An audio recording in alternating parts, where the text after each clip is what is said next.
I never thought I'd be writing something like this, but here I am. It's not just a story about cheating, it's about how everything can fall apart in a single moment and how people can twist the knife even harder when you're already down. My wife, Lisa, and I had been together for nearly 10 years. We built a life, a little house, a dog, things I thought were solid. I always thought she was the one. But that all changed the day I found out I was sterile. It was supposed to be a routine checkup, nothing special. The doctor's words hit me like a punch in the gut. There's no way you can father children naturally.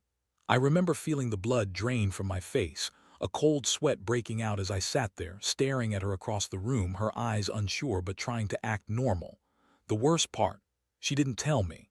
I had to find out through a doctor's office slip, a test request with my name on it. It was like my entire world shifted on its axis. Every hope, every dream I'd had about being a dad evaporated in that second.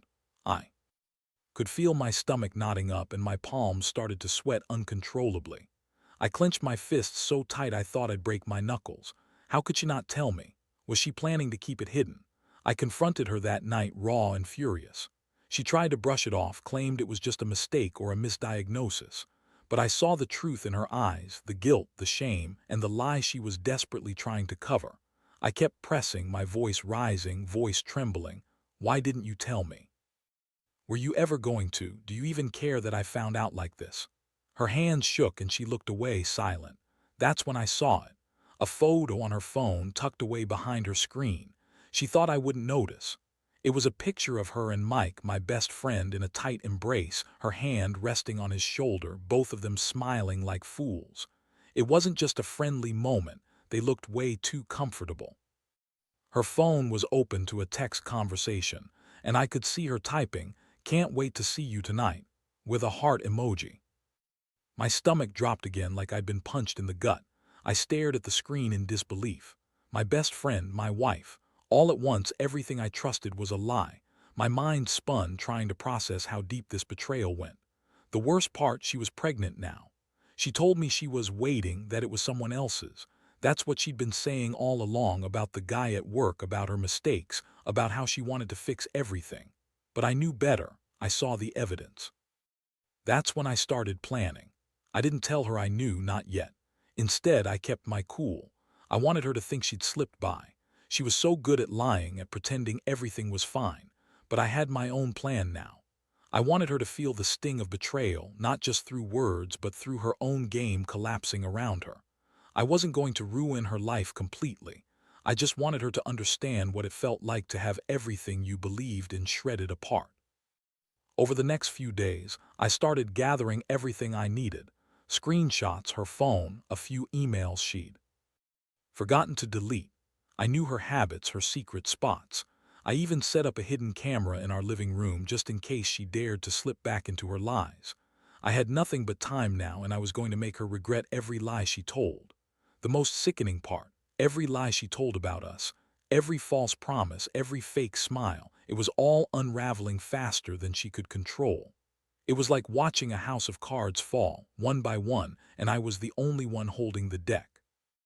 I couldn't wait to see the look on her face when she realized I knew everything, that the perfect life she'd painted was nothing but a house of lies. But I wasn't done yet.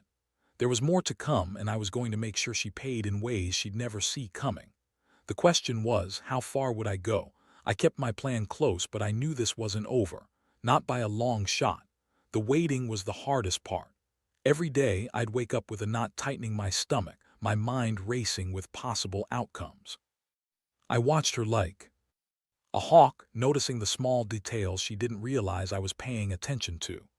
The way she brushed her hair nervously whenever she thought I wasn't looking. The way her fingers trembled during our conversations. She was nervous, but she didn't know I knew what she was hiding. One night, she got home late, smelling of perfume and something else that didn't sit right. I was sitting on the couch, pretending to be engrossed in the TV, but my eyes were glued to her every move. She slipped into the bedroom, closing the door softly behind her. I waited a few moments, then quietly followed. Peering through the slightly cracked door, I saw her sitting on the bed, her phone in her hands. Her face was pale, her eyes darted around nervously. I stepped inside quietly, making sure I didn't make a sound. She froze when she saw me.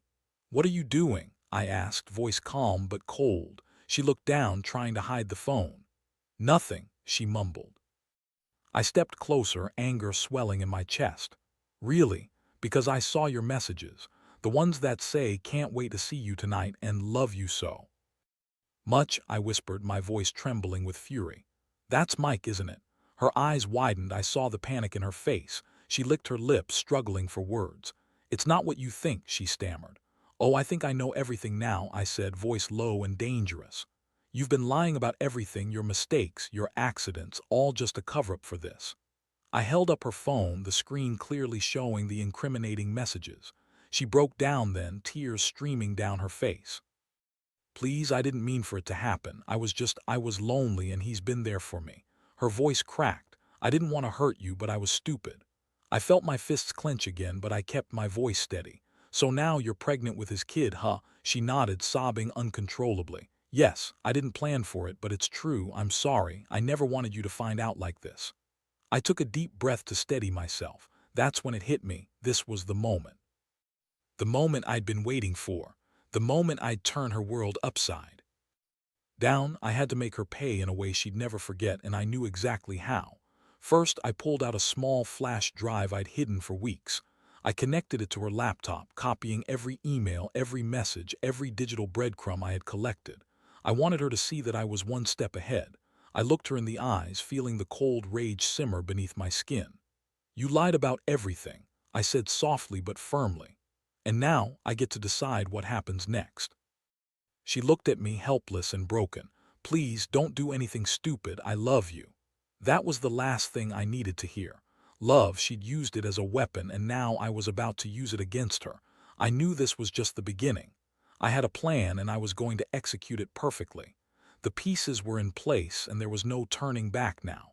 As I walked out that night, I knew she was starting to realize her lies were catching up to her.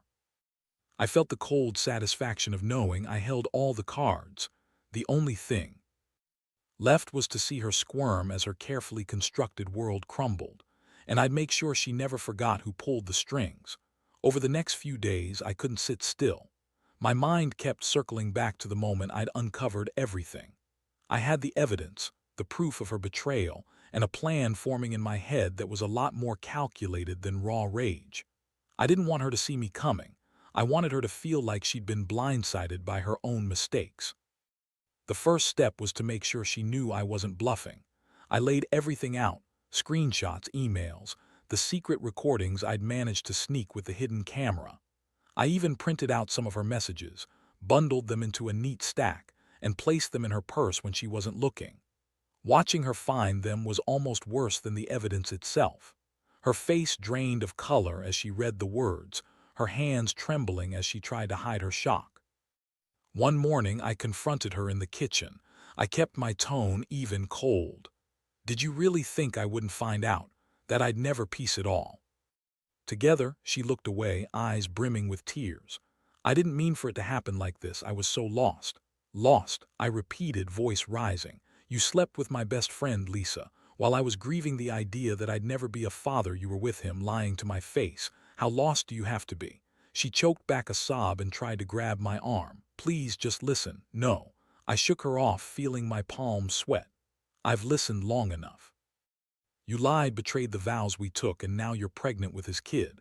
That's what I found out. You think I'll just walk away?" She looked at me, eyes glassy. "It's not his, it's yours. I swear I don't know what I was thinking. I messed up everything." I took a deep breath, knowing I needed to be calm. That's when I revealed my plan. I told her I'd been recording everything, that every lie, every excuse, every false promise. I wanted her to understand that her world was about to change.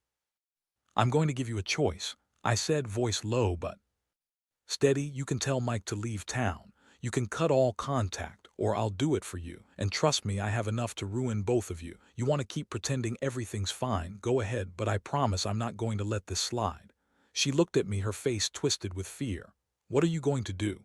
"You've already lost," I told her. "Now I'm just deciding how much pain I want to make you feel." That night she sat on the couch, clutching her stomach. I could see her eyes darting nervously, the weight of her choices pressing down on her. I wanted her to understand that this wasn't just about revenge. It was about justice. She had broken what we had, and now I was about to break her in return. I knew I had to be careful with the next steps. I had enough evidence to destroy her reputation if I played it right, but I also had to be smart. An outright explosion would burn everything, including me. No, I wanted her to feel the slow burn, the dread of knowing she'd lost control. The plan was simple but sickening in its precision. I started by sending the evidence to her closest friends and family anonymously, a message that said, "Maybe you should see the truth about Lisa before it's too late." I watched her reactions through her phone as the messages arrived, her face draining further each time. That was the moment I knew she'd start unraveling. Next, I arranged a meeting with Mike. I wanted to confront him directly, in a way that would scare him more than anything else. I kept my tone detached, letting him know I had enough to ruin him too. I told him Lisa was pregnant, and I was the one she'd been cheating on me with the whole time. I made it clear that I wasn't interested in violence or destruction, but I was done being a pushover. When I finally sat her down again, I saw her break. Her body sagged, her face pale, eyes filled with a mixture of guilt and fear. I could tell she realized her world was crumbling, that her lies weren't going to save her anymore. The moment was perfect. I had everything I needed to execute the final phase. I handed her the keys to her car and the divorce papers, my voice ice cold but steady. "Sign these. We're done. You made your choices. Now live with them." As she signed, trembling, I felt the cold satisfaction rush through me. I knew this was just the beginning, but it was enough to make her understand that I was no fool and I'd fight back with everything I had. That night I sat alone in the silence of my house, feeling a strange mix of relief and emptiness. I'd taken back control, but I couldn't shake the thought that this would haunt her forever. I guess that's what revenge is, bittersweet. But maybe, just maybe, I'd regained a piece of myself. After I handed her the papers and keys, I thought I'd finally get some peace. I figured, okay, she's leaving, I'm done with the chaos. But the truth is, I couldn't stop replaying everything. Her lies, her betrayal, how I'd been played so thoroughly. That night I lay awake, feeling the cold weight of everything that had happened. The house was quiet, but inside my mind was loud with thoughts of what was to come. Next morning I woke up early. The sun was just starting to peek through the blinds, casting long shadows across the room. My stomach felt tight, muscles tense from the adrenaline and sleeplessness. I knew I had to follow through with the last part of my plan. If I didn't, I'd just be left with more questions, more rage, and no closure. I had a plan to make her see just how much damage she'd caused, without turning it into some messy, public spectacle. I wanted her to understand that every lie, every betrayal would come back to bite her. I'd already sent the anonymous messages to her family and friends, so I decided to take it a step further. I called her clinic, gave them a tip about her pregnancy. Nothing overt, just enough to make her realize I was aware of everything. Within hours, her doctor called her, apparently suggesting she get an ultrasound for confirmation, because they'd received a suspicious tip. I could hear her voice crack when she answered the phone, trying to keep her cool. Later that day, I staged a meeting with her at a neutral place, a coffee shop she liked but didn't expect to be where I'd meet her. When she arrived, her face was pale, eyes darting around nervously. She sat down across from me, clutching her bag tightly. "You really thought I'd just walk away?" I asked, voice steady but icy. "You can't run from this, Lisa. Everyone's going to know what you did, your friends, your family, they're going to see the truth."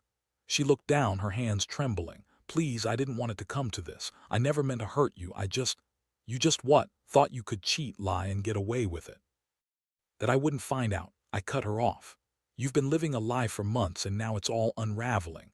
I've got enough evidence, enough proof to turn your entire world upside down." She started crying softly, eyes glistening. "I'm so sorry. I didn't know what I was doing. I love you. I still do. Please don't do this." I leaned in, voice lowering. "Love? You mean the love that let you cheat on me and betray our vows? That love is dead, Lisa. And I want you to know you're not just losing me. You're losing everything." That was the moment I revealed my final move. I handed her a thick envelope, filled with copies of all the evidence, the screenshots, the emails, the recordings. I wanted her to see that I'd been documenting everything, that she'd been caught red-handed. Her hands shook as she looked through the papers. You won't be able to hide from this, I told her. Your reputation, your life, all of it is about to change. And I'm not doing this out of anger alone. I want you to understand what betrayal really costs. She looked up, voice trembling. What are you going to do? I smiled bitterly. You'll see, I've set everything in motion. The truth's out now, and once it's out for good.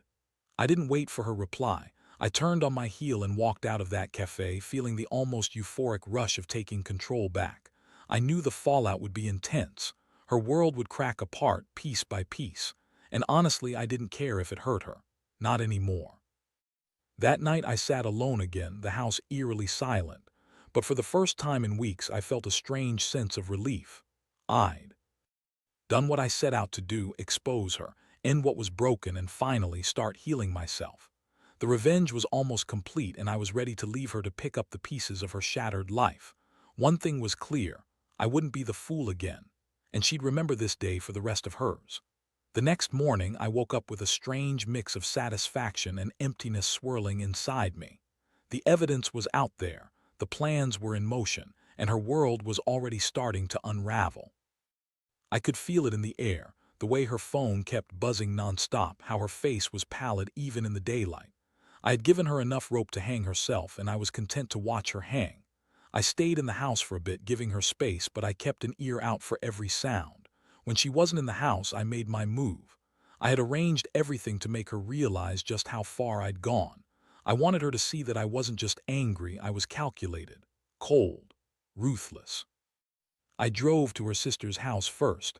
I'd gotten her number from the few mutual friends I still trusted. I knew her sister was close to Lisa, and I needed her to understand what was going on. I had a simple message: tell Lisa I know everything. She can't hide anymore. I left it at that, then watched from afar as her sister called her. I saw Lisa's face go pale when she answered her phone, her eyes widening as she listened. Next, I visited the local clinic where she'd gone for that ultrasound. I casually inquired about her appointment, just enough to make her realize I'd been there, that I knew the details. When she finally got the message, the look on her face was pure panic. Later that evening, I decided to pay her a visit at her apartment. I needed her to understand that I was serious about ending this, about making her regret the choices she'd made. I knocked on her door, and when she opened it, her eyes darted around nervously. She looked exhausted, like she hadn't slept in days. Her face was swollen from crying, her posture defeated. "Did you think I'd just disappear after all this?" I asked, voice calm but dangerous. She shook her head quickly. "Please, I didn't want to lose everything." "Then why did you do it?" I snapped. "Why sleep with Mike, lie about everything? You think you can just move on like none of it mattered?" She looked down, tears streaming again. "I was stupid, I was scared, I didn't know how to fix it." I took a step closer. "Fix it? You think cheating on me, lying about your pregnancy, and betraying your vows is fixing anything? That's just making everything worse." Her voice broke and she whispered, "I love you. I never wanted to hurt you. You love me." I cut her off harshly. "That's rich. You didn't love me enough to tell the truth. You loved the idea of us maybe, but not enough to stay faithful. You wanted your freedom, your new life with him, and now you're paying the price." I pulled out a folder I'd prepared, filled with all the evidence, screenshots, emails, recordings. I set it down on the table in front of her. "Here's everything. It's all out in the open. Everyone's going to see the real Lisa now." She looked at the files, her hands trembling. I saw her lips quiver, the realization sinking in that I'd done this deliberately, that I'd turned her world into a shambles. "Do you get it now?" I said quietly. "You played with fire and you got burned. I'm ending this. I'm done chasing after a ghost of what we once had." She looked up, eyes filled with despair. "What are you going to do?" I took a step back, feeling the weight of my decision. "I'm going to make sure you never forget this. I'm filing for divorce tomorrow. I want you out of my life, and I want you to live with what you've done."